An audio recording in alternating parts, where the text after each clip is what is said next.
Hello student, जैसा कि हम इससे पिछले वीडियो में पढ़ चुके थे, जो लिखा हुआ है electric potential due to short electric dipole at any point, किसी भी पॉइंट पर इलेक्ट्रिक डाइपोल का जो मैथमेटिकल एक्सप्रेशन वो फाइंड करना था। तो वो क्या हमको निकल के आया था, v equal to K P cos theta बटा आर स्क्वायर। यहाँ पर के का वैल्यू कितना होता है, के का वैल्यू होता है 1/4 पाई एप्सिलॉन नॉट। ये एप्सिलॉन नॉट क्या है, परमिटिविटी ऑफ फ्री स्पेस।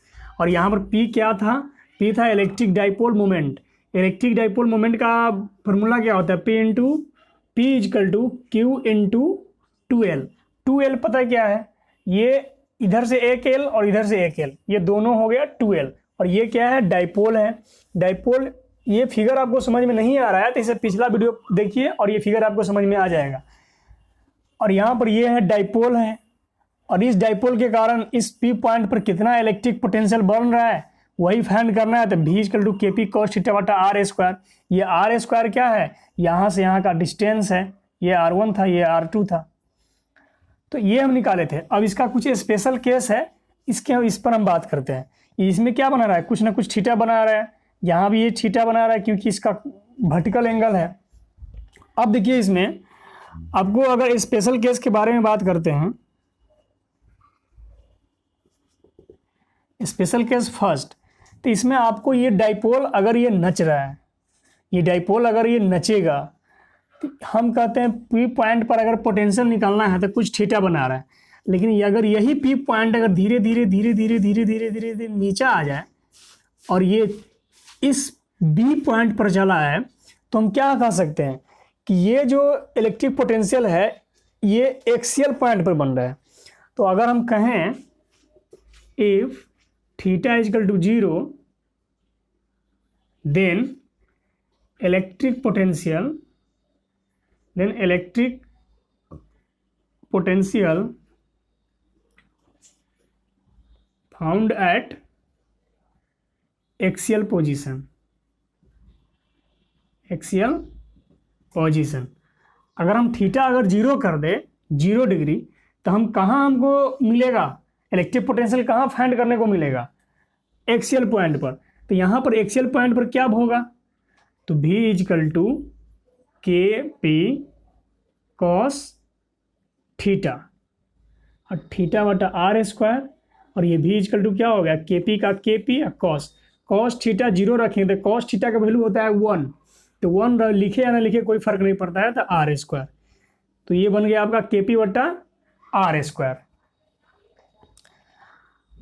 और अगर हम ये थीटा को इस जगह पे नहीं, धीरे धीरे घुमा के यहाँ पर लिया है और ये यहाँ पर अगर चला आएगा, तो ये एक्सियल से कितना परपेंडिकुलर बना रहा है, सॉरी कितना डिग्री बना रहा है, 90 डिग्री बना रहा है। और 90 डिग्री बनाता है उसको हम क्या कहते हैं, perpendicular.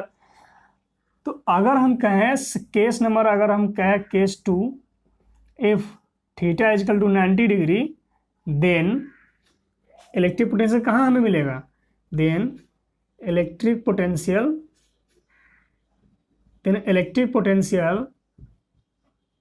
Found at equatorial position.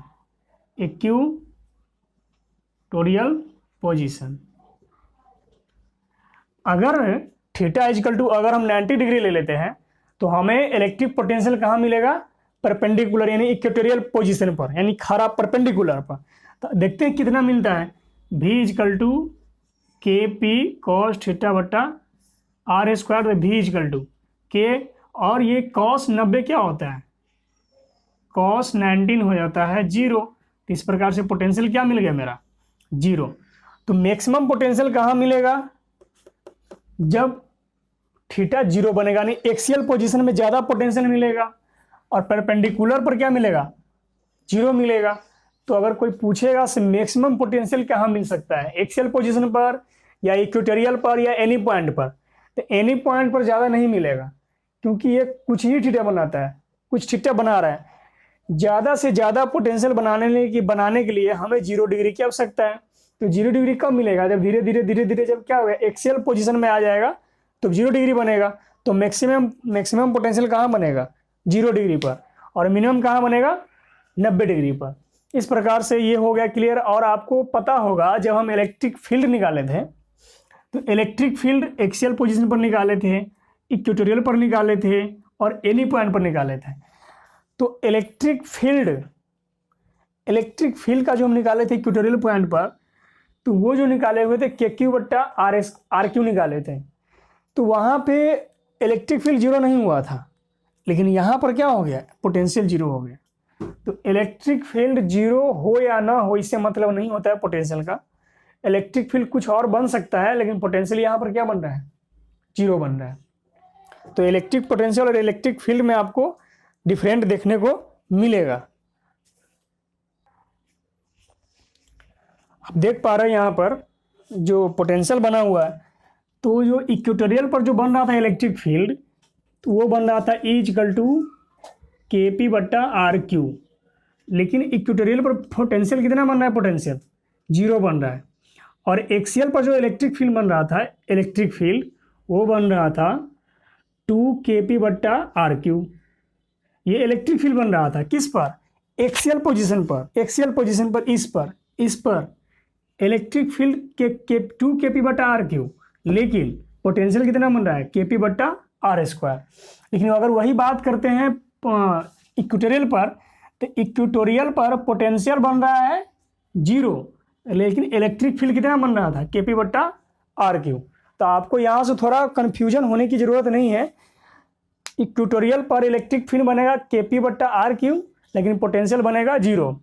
और वही चीज़ अगर एक्सियल पर आ जाता है तो एक्सियल पर इलेक्ट्रिक फील्ड बनेगा 2KP/RQ और पोटेंशियल बनेगा KP/R²।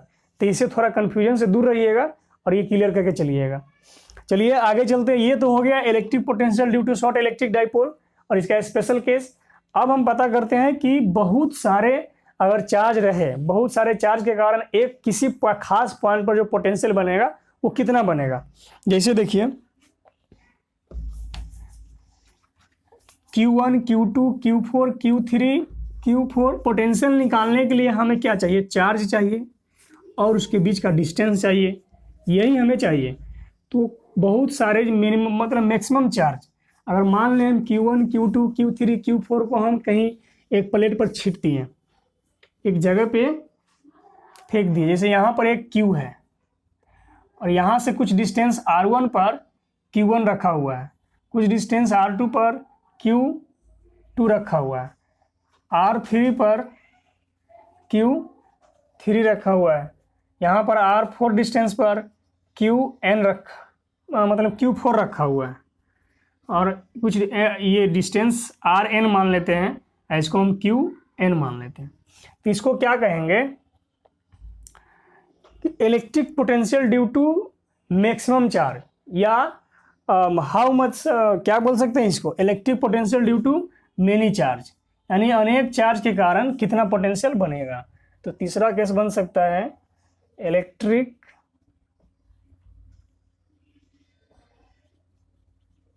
Electric potential due to system of charge, इसको हम सिस्टम ऑफ चार्ज कह सकते हैं। Electric potential due to system of charge, ठीक है। तो इसके कारण इस पर पोटेंशियल बनेगा, कितना बनेगा, ये तो इसको पहले मान लेते हैं। इसको मान लेंगे हम V1, क्या बनेगा,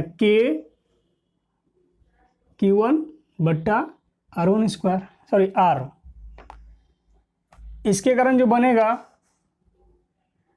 KQ2/R2। इसके कारण जो बनेगा V3 मान लेते KQ3/R3।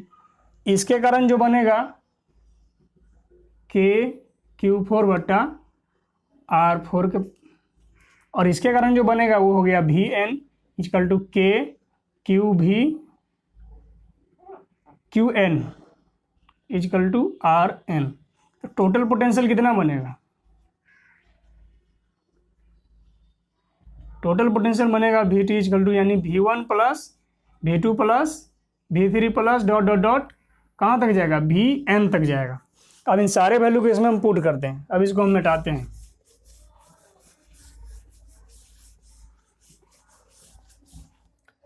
यहाँ वी टी हो गया, V1 का वैल्यू कितना आया है, के Q1 बट्टा R1 प्लस V2 का कितना आया है, के Q2 बट्टा R2 प्लस उसका आया है क्या, के Q3 बट्टा R3 डॉट डॉट डॉट के Qn बट्टा Rn।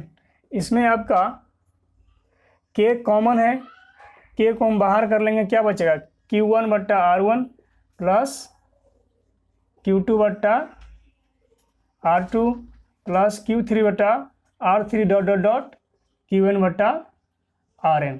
कोई ज़्यादा भाष नहीं है, यही आपका क्या निकल गया total potential. System of charge के कारण जो पोटेंशियल बनेगा यही बनेगा। इस पर हम कुछ क्वेश्चन लेते हैं। जैसे कि क्वेश्चन है,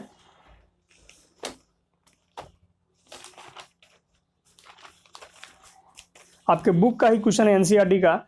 a regular hexagon of side 10 centimetre has. A regular hexagon, एक रेगुलर हेक्सागोन का मतलब होता है जिसकी 6 साइड हो और वह सब इक्वल हो। ये हेक्सागोन हो गया 1 साइड, 2 साइड, 3 साइड, 4, 5, 6, 1 2 मैंने 1 2 3 4 5 कितना हो गया यार, 1 2 3 4 5 2 2 4 7 हो गया, सॉरी। हेक्सागोन का आ रहा है, हेक्सागोन का मतलब 6। अच्छा 1 2 3 4 5 6, ठीक है।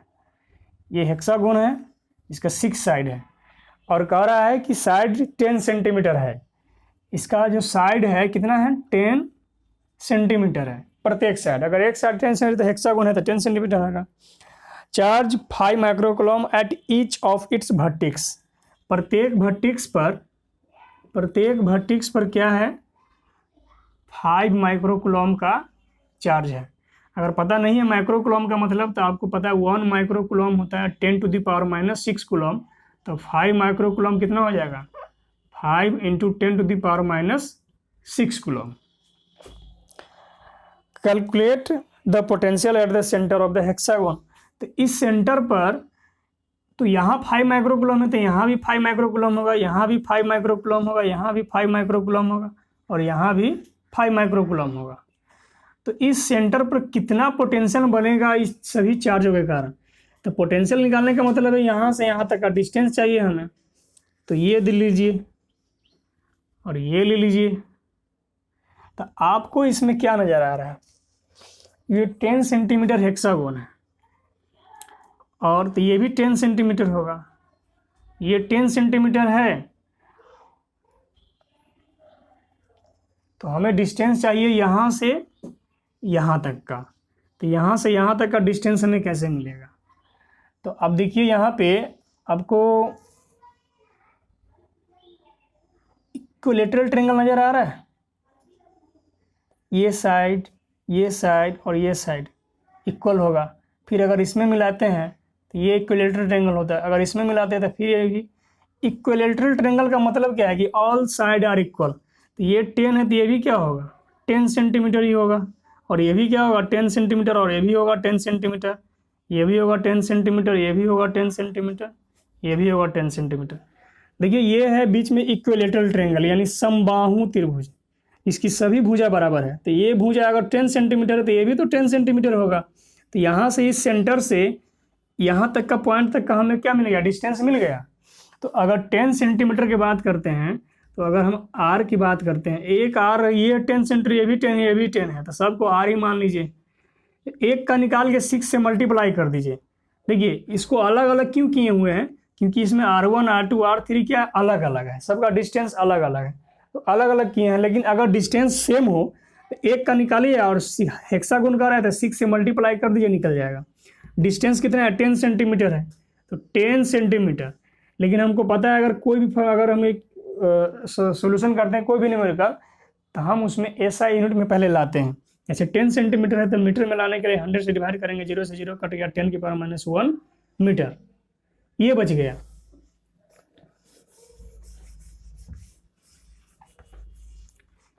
ये डिस्टेंस हो गया आर इजकल क्या हो गया, आर 10 की पावर माइनस 1 मीटर। तो हमें डिस्टेंस मिल गया 10 के पावर माइनस 1 मीटर और चार्ज मिल गया 5 माइक्रोकूलम, यानी कि ये चार्ज है चार्ज ये है कितना है Q। तो ए 1Q5 है, तो सभी Q तो वही है, डिस्टेंस भी वही है, तो हम पहले एक निकालेंगे। V इजकल टू पोटेंशियल निकालना है तो KQ/R। तो यहाँ पर K का वैल्यू होता है 9 इंटू 10⁹9। देखिए K का वैल्यू 1/4πε0 भी होता है और 9 इंटू 10⁹9 ही होता है। इसका अगर सोल्यूशन कीजिएगा तो इतना आ जाएगा। तो ये कैसे होगा, तो 1/4 और पाई का मान होगा 3.14 और फिर इसका मान जो होता है परमिटिविटी ऑफ फ्री स्पेस का 8.85 इंटू 10⁻12 फैराड पर मीटर होता है। जब इसको कैलकुलेशन कीजिएगा इसको, तो आपका 9 इंटू 10⁹9 बन के आएगा। तो यहाँ पर K का वैल्यू हो गया 9 इंटू 10⁹9 और Q का वैल्यू कितना है 5 इंटू 10⁻6 बट्टा R कितना है 10⁻1। यहाँ लिख दीजिए, फिर सॉल्यूशन कीजिए। 9 5 जा 45 इंटू 9 में से 6 चला गया तो हो गया 3 और ये ऊपर जाएगा तो 10⁻+1 हो जाएगा। इस प्रकार से 45 इंटू 10⁻, इतना हो गया तो 4 हो गया। इतना क्या निकल के आ गया, पोटेंशियल है। पोटेंशियल का यूनिट क्या होता है, वोल्ट। इतना वोल्ट निकल कर आ गया आपको। ये तो सिर्फ इसका निकला है, एक इसके कारण, फिर इसके कारण आएगा, इसके कारण आएगा, इसके कारण, इसके कारण, इसके कारण। कै गो है, 1 2 3 4 5 6। 6 से मल्टीप्लाई कर दीजिए, 6 5 या 30, 0 6 4 जा 24 या 3 27 इंटू 10⁴ वोल्ट। अब देखिए ये आ गया 270 इंटू 10⁴ वोल्ट। अब इसको अगर साइंटिफिक नोटेशन में ले जाइए तो डेसिमल इधर खसकाइए। अगर 2.74 लिखिएगा तो इंटू 10⁻, ये 2 जीरो और चढ़ा जाएगा, इस पर 6 हो जाएगा तो हो जाएगा इतना वोल्ट। ये इस प्रकार से कुछ क्वेश्चन का आप सॉल्यूशन कर सकते हैं। और कुछ क्वेश्चन है आगे, जैसे कि आप देखिए ये तो हो गया इक्विलेटरल, जब सब बराबर हो तब। और लेते हैं एक एग्जांपल और जिसमें डिस्टेंस क्या हो, अलग अलग हो। जैसे कि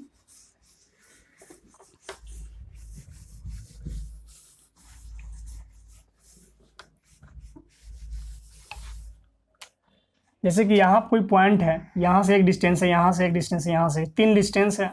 और अब ज़्यादा मान लेने का तो आप ज़्यादा ले सकते हैं, कोई छोटा है कोई बड़ा है। यहाँ से इसका डिस्टेंस, यहाँ से यहाँ इसका डिस्टेंस, यहाँ से यहाँ इसका डिस्टेंस।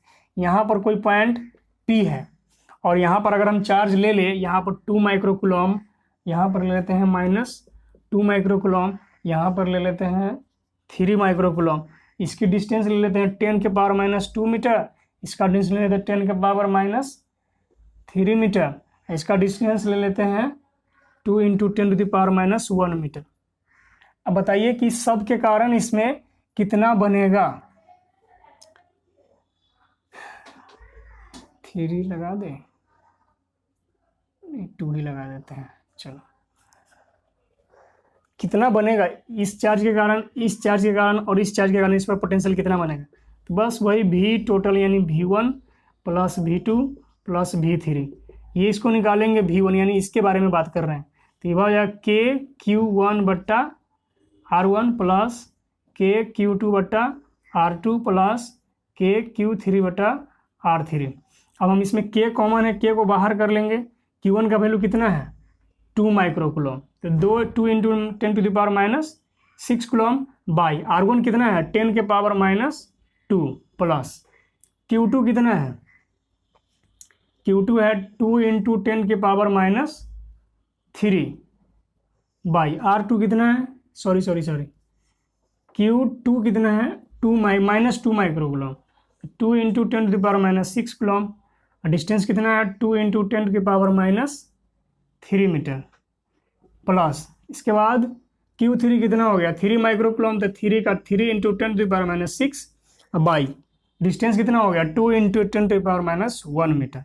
आप भी अगर इसको कैलकुलेशन करके निकालिएगा और यहाँ K का वैल्यू रखना पड़ेगा 9 इंटू 10⁹9। चलिए रखते हैं यहाँ पर अगर हम रखेंगे तो क्या हो जाएगा 9 इंटू 10⁹9 और फिर 2 है, और ये देखिए पावर है ऊपर जाएगा तो ये पॉजिटिव, नेगेटिव है तो ऊपर जाएगा तो हो जाएगा पॉजिटिव, और ये क्या करेगा 2 पावर माइनस कर देगा तो हो जाएगा 2 इंटू 10⁻⁴ प्लस ये देखिए 2 से 2 कट गया बचेगा 1, ये जाएगा ऊपर तो हो जाएगा पॉजिटिव, ये नेगेटिव साइन है, ये है पहले से, तो हो जाएगा माइनस नेगेटिव प्लस माइनस -1 तो लिखना है नहीं है, छोड़ दीजिए, हो जाएगा 10 के पावर -3 मीटर।